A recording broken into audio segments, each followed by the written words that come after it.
So today we're going to bring you another classic brunch dish. This is one of my favorites actually. I absolutely am a die-hard lover of the famous eggs Benedict. So what I want to do today with the bread, we're going to make our own bread. While that's baking, we can be getting the ingredients made through this. So we're going to slice it up into two. And I want to raise these. I don't want to push too much air out of them because I want to get that rise of what the typical English muffin will have. So we're just going to flatten it out a bit. This is all going to rise beautifully in the oven. So same again. And if you notice, I haven't quite put my fingers to the edge because I really want those outer parts just to rise that little bit, making a little well in the center. Okay. Now we're going to put the two of them. These are going to take a couple of minutes each side, and then we're going to finish them in the oven. So we're going to now just melt down that butter. You keep the butter maybe on just a medium heat. We don't want to burn the butter. We don't want to brown it.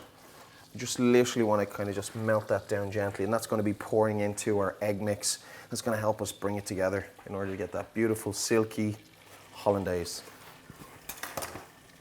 Now while these are all sort of going on there, what we're going to do is we're going to now crack our eggs and we're going to divide them up.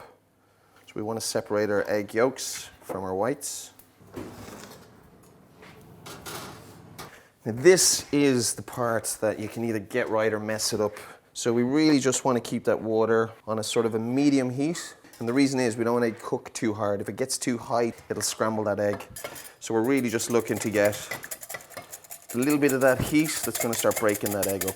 Now the trick for this is to make sure that we slowly pour that butter in. Not too much too soon. Otherwise we'll just thin it out and we'll never be able to bring that back. So whisk, whisk, whisk, whisk. And you'll notice straight away, like it's starting to get that thickness, okay? So when we start getting that custardy texture, as we're starting to get now, we're gonna add in another little bit of butter again. What I'm gonna do here is now is I'm just gonna add in my little bit of vinegar. Now if you find that the heat has gone too high, or if you find that it's starting to split, as we call it, that it starts to look like scrambled egg, very quickly just bring some cold water into it immediately and that will bring it back. Okay, a little bit of butter again back into it.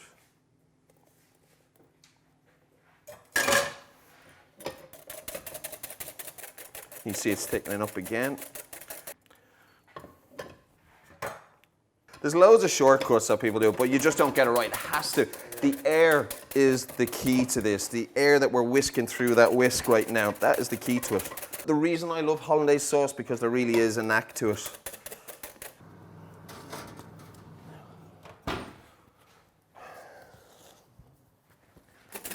So that to me is ready. The fact that it's still warm, it's really loose. And that will, as it starts to cool, it'll tighten up a little bit, which means it's going to sit on the egg. And really what you want with a warm egg is that when you just literally spoon that on, it's going to sit and glaze that egg and it just doesn't split or run. It should sit and coat the egg and just sit there nicely. That's exactly what you want, the consistency. Winner, winner, every time. Okay, we've got a nice hot pan. We're going to add our Parma ham.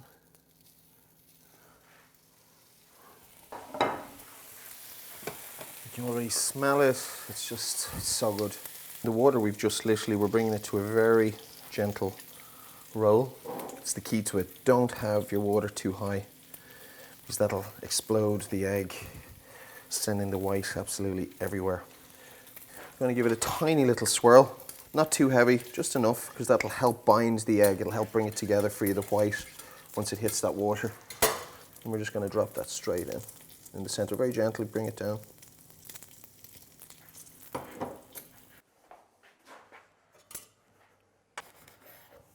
So now I've just cut our little muffin and I'm going to transfer that straight away now onto the pan where we've got that lovely little bit of fat from the Parma. So now we have our muffins ready. One we're going to make with the pancetta and the other with that smoked salmon.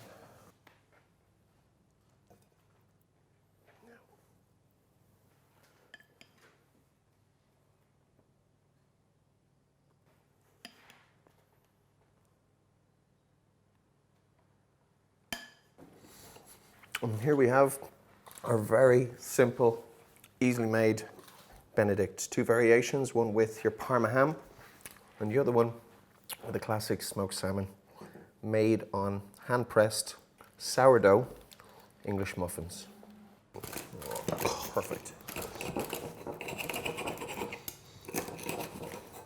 And that is a little bit of smoked heaven.